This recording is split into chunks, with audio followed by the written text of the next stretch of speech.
Seja bem-vindo, meu amado ouvinte da Palavra de Deus. Estamos aqui para mais um estudo de eclesiologia. Hoje vamos estar falando sobre as principais ordenanças da igreja. Amém? A igreja cristã possui ordenanças. Vamos falar sobre algumas das principais. Ordenança é uma ordem. Amém? Jesus nos deixou ordens a serem seguidas. Estas ordens devem ser cumpridas pela igreja. Uma igreja que não cumpre as ordenanças de Cristo não pode ser considerada uma igreja evangélica. Abaixo vamos dar alguns exemplos de ordenanças de Cristo. Amém? Então Jesus ele nos deixou ordens, deixou ordenanças para que nós venhamos a seguir. E aqui nós vamos estar falando das principais. A Santa Ceia. A Santa Ceia, ao contrário do que muitos pensam, não é uma cerimônia morta, mas sim um memorial. Tá? Você vai ver lá em Lucas 22, 19. Jesus se faz presente na ceia, não só simbolicamente, representado pelo pão e pelo vinho, mas em espírito. Mateus 28, 20. A Santa Ceia é de fato uma das principais ordenanças, para não dizer a principal. Quando participamos dela, reafirmamos a nossa aliança com Deus. Estamos em comunhão com os irmãos e alimentamos o nosso espírito e sentimos a presença do Senhor. Então, irmãos, a Santa Ceia ela é um conjunto de coisas que nós vivemos ao mesmo tempo. Comunhão com Deus, cumprimos a ordenança de Deus, temos comunhão com os nossos irmãos. Então, a Santa Ceia é primordial. Amém? Não é difícil ouvir relatos de pessoas que foram curadas de enfermidades na Santa Ceia, como também de pessoas que foram batizadas no Espírito Santo nela. Esta cerimônia é muito espiritual, é um momento de comunhão plena. Por este motivo, geralmente só participa da Santa Ceia o membro da igreja que estiver em plena comunhão com a sã doutrina. E faz assim desde os tempos, é feito assim, se faz assim desde o tempo dos tempos da igreja primitiva. 1 Coríntios 11, 23 ao 34. Então, irmãos, tem algumas religiões, que dizem que são cristãs, Dizem que a Santa Ceia é uma cerimônia morta, que é apenas um memorial morto, algo simbólico, mas não é. É algo espiritual, é algo para a sua vida. Embora o pão não vire de fato carne e o vinho não vire de fato sangue, porque nós não acreditamos na transubstanciação, mas eles simbolizam o sangue e simbolizam a carne de Jesus. Amém? Então você tem uma comunhão ali com Cristo e uma comunhão com os irmãos ali que estão com você. Amém? É muito importante a Santa Ceia. Nós já vimos relatos de pessoas que foram curadas na Santa Ceia, de pessoas que foram libertas, pessoas que receberam bênçãos.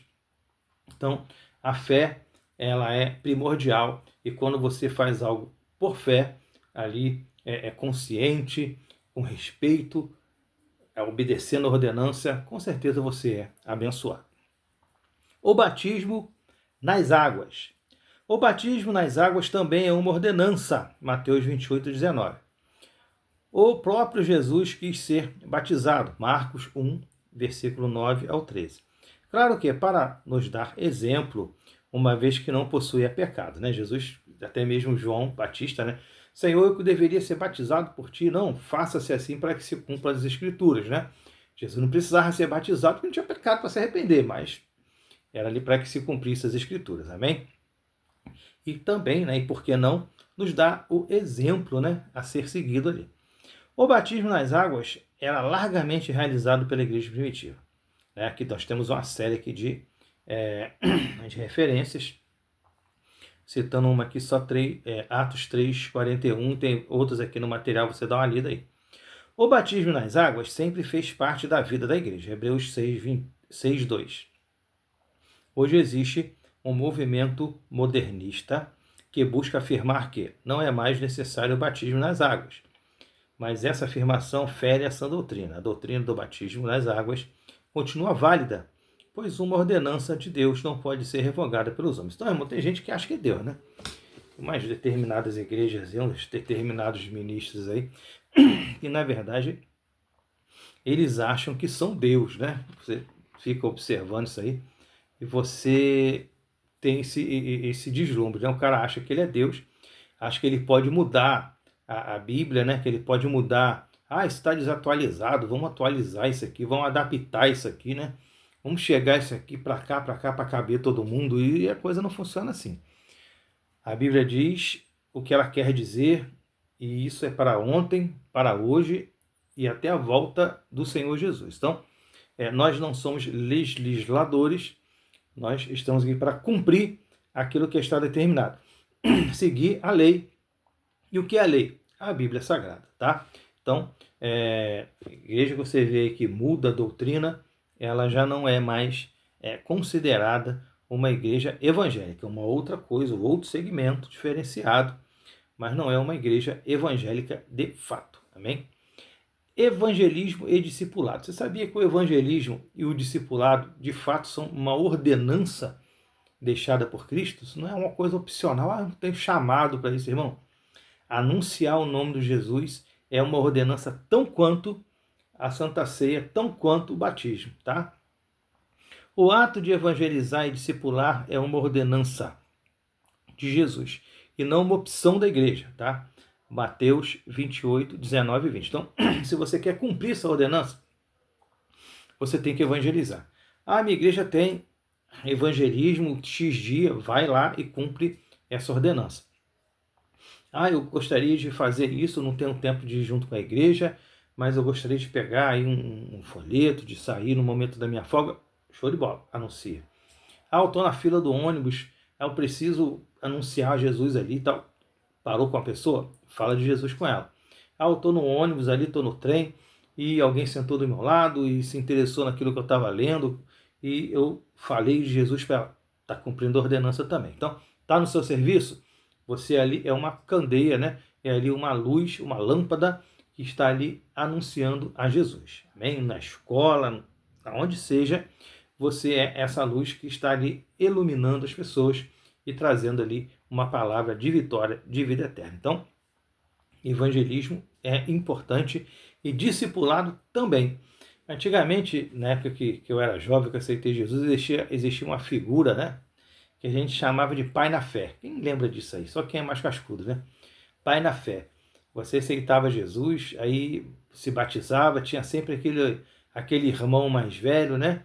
Que ele te abraçava ali e te guiava e estava ali sempre com você, te visitando, sabendo como é que você tá, te chamando para ir para o culto, né? O discipulado é mais ou menos isso aí. Lógico que você pode marcar com a pessoa, estudar a Bíblia com ela, né? É algo importante. Ou a igreja tem uma programação de discipulado também. A pessoa aceitou Jesus, a igreja determina alguém para ir lá, para ir estar dando um discipulado para essa pessoa ali, né? Trazendo ali aquela cartilha para a pessoa, como ser cristão, aquele ABC, tá ali orando com a pessoa. Isso é importantíssimo, irmão. Não deixem de fazer isso, porque isso faz parte das ordenanças de Jesus.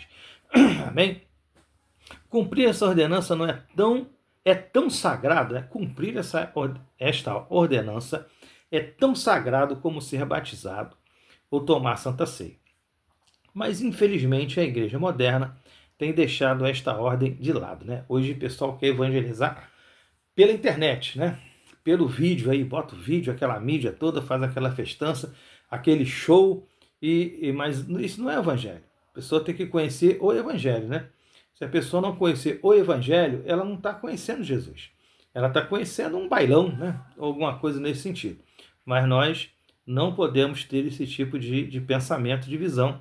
Nós temos que estar aí conscientes de que nós temos que apresentar Jesus para as pessoas. Temos que apresentar o Evangelho de Cristo, as boas novas para as pessoas. Amém? Existem igrejas que evangelizam praticamente. Existem igrejas que evangelizam precariamente e não discipulam, né? Às vezes uma igreja até evangeliza muito precariamente, faz uma coisa assim na internet às vezes, ou de qualquer maneira, bota um caminhão na praça e acha que aquilo ali é evangelismo. É um show, né? E acha que aquilo ali é evangelismo. Então, mas mesmo assim não discipula. E discipular é importantíssimo, você vê lá na ordenança que diz que você tem que ensinar. Então, você tem que discipular também. Então, pegar aquela pessoa que aceitou Jesus e fazer aquele trabalho discipulado.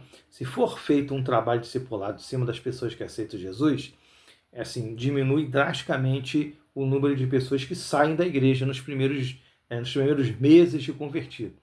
Porque a pessoa vai estar sendo consolidada, vai estar sendo firmada na fé, e a pessoa vai ter onde ancorar ali, né?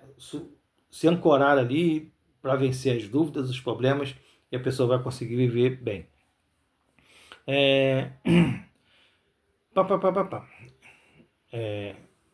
Mas nós observamos, existem igrejas que evangelizam precariamente, mas não discipulam. Se nós observarmos a ordenança de Jesus, que está na passagem acima citada, veremos que esta está dividida em 3 partes. Primeira parte, fazer discípulos, ou seja, converter almas a Cristo através da pregação do Evangelho. Então, primeiro passo, converter pessoas, né? Tornar essas pessoas discípulas de Jesus através da pregação do Evangelho. Através do bailão a pessoa se converteu? Não.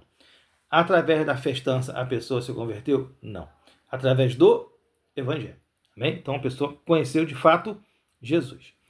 Segundo, batizar em nome do Pai, do Filho e do Espírito Santo, para afirmar a aliança com Cristo. Então, a pessoa aceitou Jesus, batizar é o próximo passo, a pessoa ser batizada para fazer essa confissão pública, né, de que ela aceitou a Jesus Cristo como seu único e suficiente Salvador, e ali, em nome do Pai, do Filho e do Espírito Santo, ali, a Trindade, para estar ali firmando essa aliança com Jesus. Amém? É importantíssimo isso aí. Terceiro, ensinar a guardar o que ele ensinou, ou seja, discipular. Então, é a terceira parte, você fazer o acompanhamento nos primeiros meses de vida cristã dessa pessoa, né? Você não bota um filho nasce, né? Você bota o filho no mundo e ele vai sair, né, correndo e vai se virar. Não. Então você vai cuidar dessa criança e é assim também no Evangelho, não é diferente. Amém? Então, discipular é importantíssimo, você ter alguém que pega na mão ali e ajuda a passar aquela primeira tormenta ali, aquela primeira passagem ali, né, aquela dificuldade, aquele vencer aqueles primeiros obstáculos, e a pessoa vai estar firme na fé. Amém?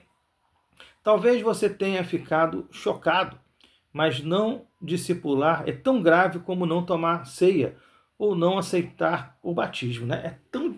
É tão difícil você ver isso na igreja moderna hoje. Mas discipular é tão importante, né? Ou não discipular é tão grave como não tomar ceia e como não crer no batismo. Então, discipular é importantíssimo, porque a pessoa aceita Jesus e ela fica, o Deus dará. Não, a pessoa aceita Jesus, ela tem que ser discipulada, acompanhada, porque essa é a vontade de Deus. Amém? Hoje a igreja inverte, né? Ela primeiro discipula e depois batiza. Antigamente a pessoa aceitava Jesus, na igreja primitiva aceitar Jesus era batizada, depois a pessoa era discipulada. Mas não vai mudar nada disso aí. É importante a pessoa ter essa visão de que discipular é imprescindível. Amém? O evangelismo e o discipulado estão intimamente relacionados com o propósito da igreja na terra. Igreja que não cumpre esta ordenança não tem cumprido o seu papel de igreja de Deus. Então, qual é o papel da igreja na terra? Ser embaixada do céu, né? Embaixada do reino dos céus, não é mesmo? Ali anunciar, ser os arautos, os anunciadores ali do evangelho. Então, se a igreja não anuncia, se a igreja não ganha almas, que igreja é essa, gente? É a figueira seca, né? É aquela figueira estéril que está ali na parábola. Então, não pode ser uma figueira estéril, tá? Você tem que evangelizar, você tem que discipular. A igreja foi criada para isso, para ganhar almas, arrecadar pessoas para o reino do céu, para que essas pessoas sejam abençoadas em nome de Jesus. Amém? Vou trazer uma novidade para vocês aqui, que também é uma ordenança, que foi tirada da igreja moderna. Algumas igrejas mais antigas ainda têm essa ordenança, cumprem essa ordenança, e essa ordenança explícita que Jesus deixou, que muita igreja deixou para lá. Isso trabalha a humildade, trabalha a comunhão, trabalha você entender, né, que nós não somos melhores nem maiores do que ninguém. Essa ordenança, a pessoa pensa que é só lá o Papa que faz isso, né? Lá com os cardeais, né? Mas isso é uma ordenança da igreja, a igreja primitiva praticava isso. É o lava-pés, amém? Esta prática geralmente só é realizada em igrejas evangélicas muito antigas, né? Infelizmente, o lava-pés é mal visto por muitas igrejas, pois lembra uma cerimônia católica em que o Papa lava os pés de um seleto grupo de oficiais da Igreja Romana. Mas o lava-pés era uma prática fundamental da Igreja primitiva.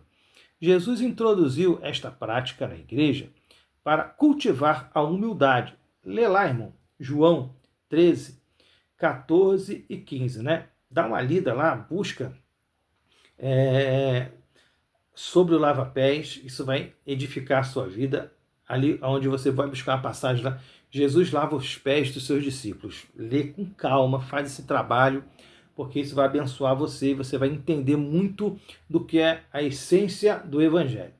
Quando você lê essa passagem, vê que não se trata de uma prática utilizada para tirar a poeira dos pés simplesmente, como alegam alguns, mas se trata de uma ordenança, né? As pessoas aí criaram, né? Minimizaram essa ordenança, falaram que era só para tirar a poeira dos pés, mas não era isso. O pessoal que morava na Palestina já estava acostumado com poeira, fazia parte da sua vida, né? Dentro de casa tinha poeira, tudo que é lugar tinha poeira. Então, essas pessoas não se preocupavam muito com poeira. Mas o que acontece? Era uma prática para cultivar a humildade, tá? O lava-pés, simplesmente para tirar a poeira. O lava-pés era ponto de honra da igreja primitiva, um sinal de humildade e santidade. Lê lá 1 Timóteo 5,10. Será que falta santidade e humildade na igreja moderna? Não, né? Só nas igrejas lá da França, aqui no Brasil, graças a Deus, a gente não tem falta de santidade nem de humildade. O lava-pés é baseado na humildade. Lucas 7, 36 ao 50. A Bíblia nos manda considerar cada irmão superior a nós. Romanos 12, 10 e Filipenses 2, 3. Cultivar a humildade é uma prática cristã. Se a sua igreja não pratica o lava-pés, não fique preocupado. Busque praticar a humildade no seu dia a dia, pois assim você vai agradar a Deus. Então, irmão, a igreja não pratica o lava-pés. Eu vou para o inferno. Não. Por quê? Muita mudança, né? Isso aí se perde. Existem ordenanças importantíssimas como o lava-pés que se perderam no tempo. Só aquelas igrejas muito antigas, históricas, né? Igual a Igreja de Deus em Cristo, se eu não me engano, a Igreja de Deus, né? Ela tem